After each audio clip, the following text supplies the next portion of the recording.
Hello, this is Smerdley, and the subject of today's video is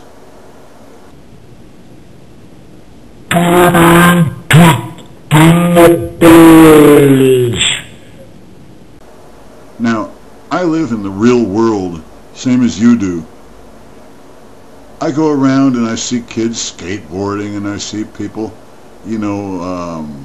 shooting basketball on basketball courts and doing this and playing catch with balls and stuff like that.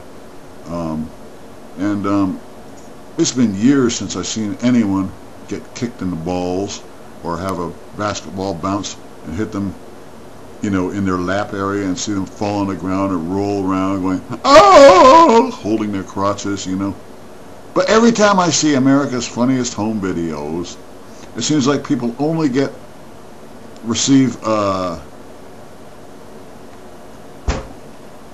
between the legs, whenever there's a video camera on, and I only see that on YouTube, and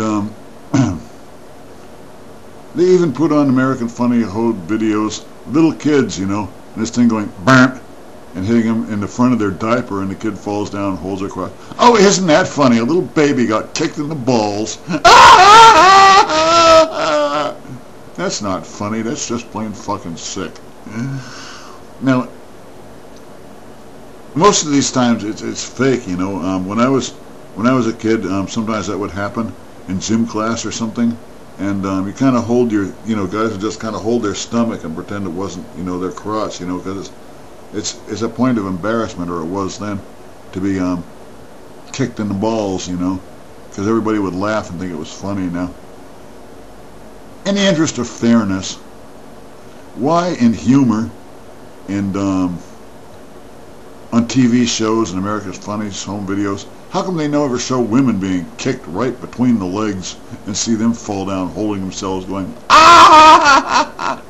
People would say that was horrible, that was obscene, that was filthy, okay? That never happens even in pro wrestling, women never kick each other in the groin. It's just considered horrible, okay? Now, you women out there who think that all you have to do is kick a man between the legs and he's paralyzed on the ground, well, that just ain't so, because I got in a fight with a guy one time. I mean, he was always jumping on me. He was a little guy, he kept jumping on me. And I pushed him off one time, and he went, arr, and he was standing there in a doorway. This is back in Nashua, New Hampshire.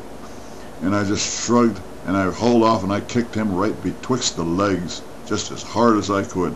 Boom! And he went, arr! I went, uh-oh. And I hauled off, and I kicked him there again. And he just went, arr! And I went, this isn't working. So what I did was I lunged at him, and I pushed him on the chest, and he went flying backwards, and he hit a wooden door behind him. It was somebody's front door in some ghetto, slummy neighborhood, and it broke the door off the hinges, and the door split right down the middle. It wasn't a very new door, and the guy landed on his back, and he couldn't get up. He was like, oh, it hurt him, holding his head, and he wasn't bleeding or nothing, but kicking in the balls just didn't work, Now, about fighting in general, I mean, I can't fight. I never could fight. The purpose, I thought, was that if you couldn't possibly avoid a physical confrontation with somebody, the point is not to lose. I mean, two people standing there having a two-man back and forth face-punching marathon is just plain stupid, My philosophy was always, don't lose, okay? And how can a man fight you if he can't see? Or if he can't breathe? Two things: the guy has to be able to see, and he has to be able to breathe, okay? So if you can cut off his breath or make so he can't see, he can't do nothing, I was never into poking people in the eyes or anything like that, but knock the wind out of him or something. I don't advocate fighting, because fighting is stupid. I got in a fight in a playground one time when I was a kid, and the principal, big fat bastard named Mr. Robert B. Duncan, God burn his soul in hell. Anyways, he told me that he was a little boy. He got in a fight, and he pushed the kid down, and the kid fell down, and the back of his neck hit the corner of a desk, and the kid was in a wheelchair for the rest of his life, and it was all his fault. And so what he did was he took me in his office and he took this paddle with 2 handles on it and all kinds of holes in it, and he whacked my ass. Well, another teacher held me in my arms like that, and I don't know, I lifted up one leg to try to cover my ass with my one foot, and the paddle, he turned the paddle sideways and cracked me one right in the knee, and I had water on the knee. That was one of the times I had water on the knee, just to teach me that violence was no good. Anyways, he was a member of the Shriners, all right, and every year he took the kids to the Shriners Hospital. I mean, the Shriners, not hospital, but the Shriners Circus. They had this cheap little third-rate circus they had every year. In the 6th grade class, every year he took them to the Shriners Circus, and it was a real cheesy circus, you know. And what happened, I don't know, after I was in junior high school, Mr. Robert B. Duncan took the 6th graders to the Shriners Hospital, and part of the act was, you know, one of the clowns would jump up and grab him by the necktie and cut his necktie off with a pair of scissors, and everybody would think, oh man, it was just staged, all right.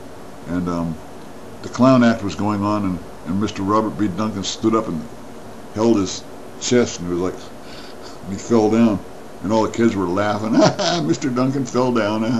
But what really happened was he had a heart attack. Well, everybody was laughing. He died. That bastard. Anyways. Oh yeah, I have one final thing to say to all you assholes out there who love posting these little messages saying that I'm a creepy person.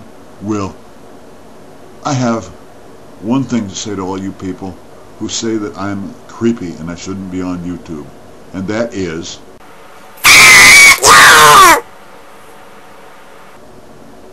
thank you for subscribing to the Smerdley Show. Have a nice day.